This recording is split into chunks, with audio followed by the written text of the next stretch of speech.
Welcome to all of you in my today's session, Realms of Earth, in which I told you in my earlier session that we have to study about lithosphere, we have to study about hydrosphere, we have to study about atmosphere, and as well as we have to study about biosphere, in which I started my journey with lithosphere, in which I told you that we have to discuss about the continents. So today in this session I am going to give some brief or informations regarding these four continents: Asia, Africa, North America and South America. Actually, in common language we can say that I wrote these names according to their size.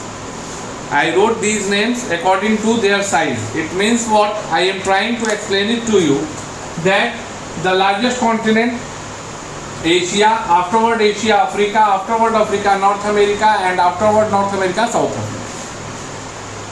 Today we are here to discuss all informations with respect to these four continents. So now I am here to start my journey from Asia. Actually सबसे पहले जो होता है वह क्या होता है? Location. किसी भी कॉन्टिनेंट के लिए याद रखिए लोकेशन. और दूसरा कि उसके ईस्ट, वेस्ट, नॉर्थ और साउथ, मतलब भौगोलिक तौर पे उसके चारों तरफ क्या है. अगर यह जानकारी मिल जाएगी मतलब हमें उस कॉन्टिनेंट की या उस किसी भी वस्तु की संपूर्ण जानकारी मिल जाएगी भौगोलिक तौर, physical. So the first line which is very important that Asia is the largest continent in the world. हमारी धरती पर जो सबसे बड़ा महादेश है वह क्या है? एशिया है. And in my yesterday session I told it to you that I am talking about the land area. So in total available land area, 30% of land area comes under Asia continent. It means it is having 1/3 of the total land of the world. Definitely I am correct, because yesterday I told it to you that in percentage form 29.6. So we can say that approximate 30 by 100, almost 1/3. Almost. I am not saying accurately, because accurately will be 33.33%. So definitely approx जो है वो 1/3 भूभाग से ये. अब दूसरा कि अगर हम लोग भौगोलिक तौर पे समझें तो स्वाभाविक है कि यह ग्लोब अगर है और यह इक्वेटर है. क्या है? इक्वेटर है. तो Asia lies in this. It means according to the hemisphere, if we are dividing the earth into two hemisphere, northern hemisphere and southern hemisphere. Equator के ऊपर नॉर्दर्न हेमिस्फीयर, इक्वेटर के नीचे southern hemisphere. So on that point of view it lies in northern hemisphere. And the most important thing that this is surrounded by 3 oceans. In east Pacific ocean, इसके east में क्या है? Pacific ocean है. North में क्या है? Arctic ocean. क्या है? Arctic ocean. साउथ में क्या है? Indian ocean. क्या है? Indian ocean. So basically Asia is surrounded by oceans of its 3 sides: Arctic Ocean in the north, Pacific Ocean in the east and Indian Ocean in the south. और ऊपर में तो आपको पता है कि साइबेरिया होते होते ये फाइनली कहाँ पहुँच जाता है?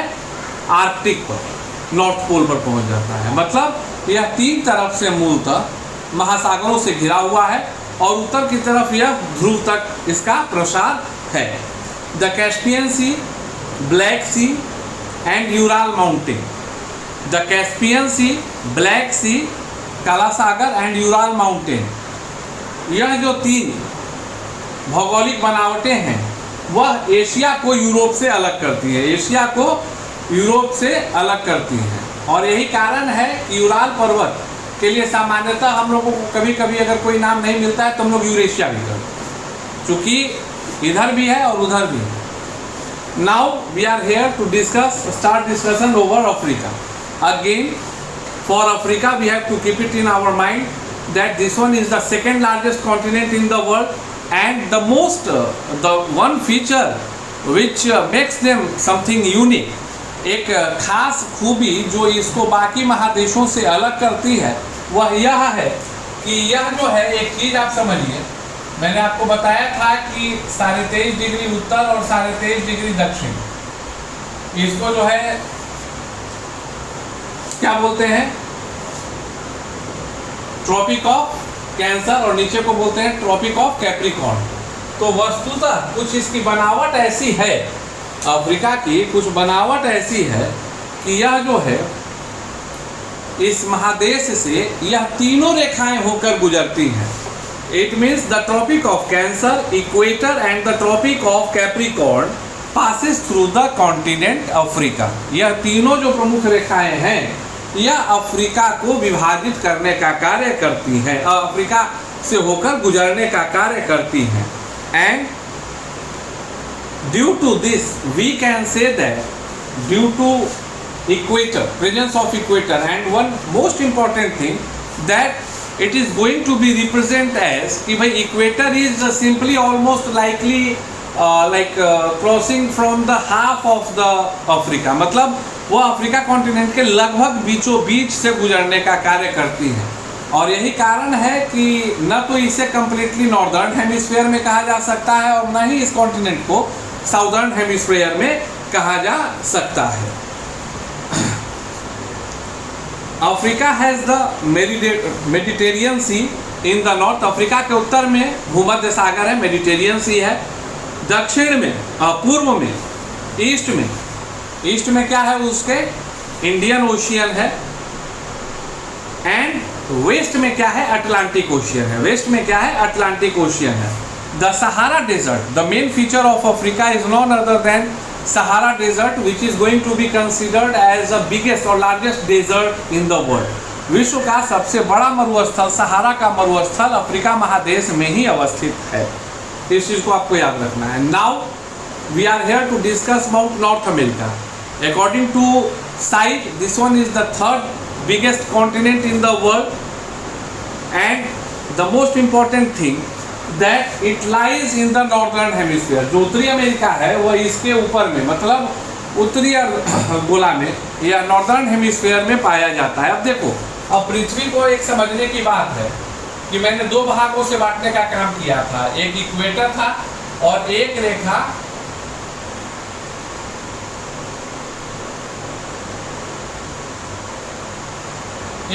को जो मैंने कहा था 0 डिग्री।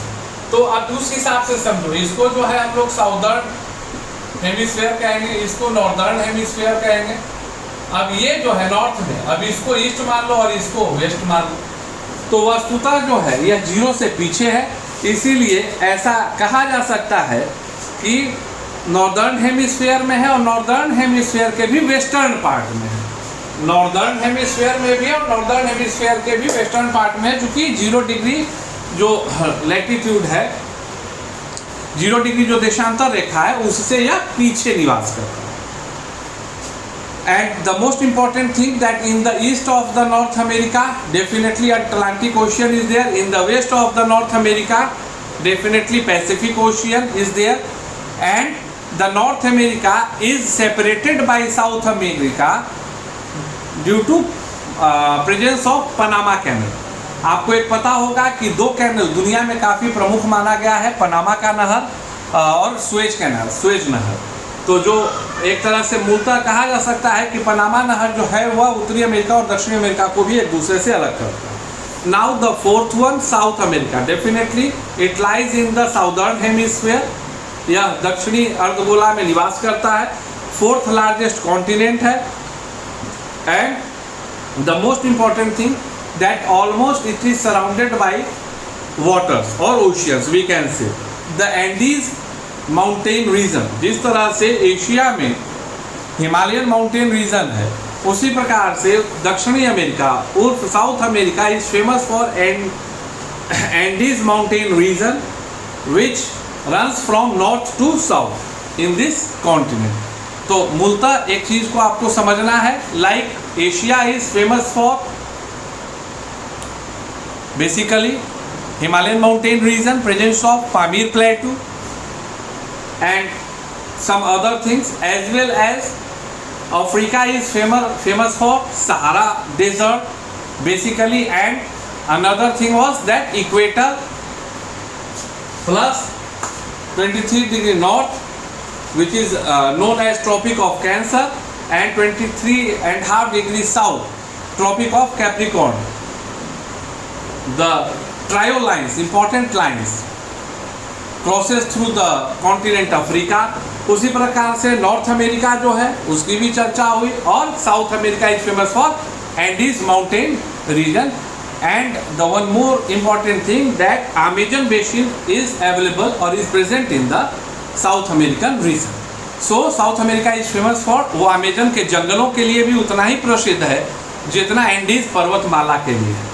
और आपको एक जानकारी नहीं होगी कि एक आंकड़ा मैं देख रहा था which is not present in your book, that Amazon की जो नदी है वहाँ पर अनावश्यक हलचल न हो, इसको बचाए रखने के लिए ऐसी मान्यता है कि पूरी अमेजन की नदी पर कहीं भी पुल का निर्माण नहीं है, ताकि उससे सांसारिक आदमियों की, व्यक्तियों की गतिविधि कम रहे और वह जंगल अपनी मौलिकता को, वह फॉरेस्ट जो है अपनी मौलिकता को बनाए रखे। क्यों?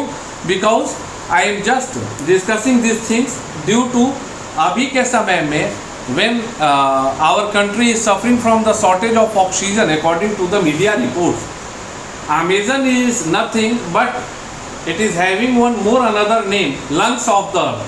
अमेजन के घने जंगलों के कारण वहाँ जो वृक्षों के द्वारा ऑक्सीजन की उत्पत्ति होती है, वस्तुतः वह पृथ्वी के लिए फेफड़ा का काम करता है। आज के लिए इतना ही, फिर मिलते हैं अगली कक्षा।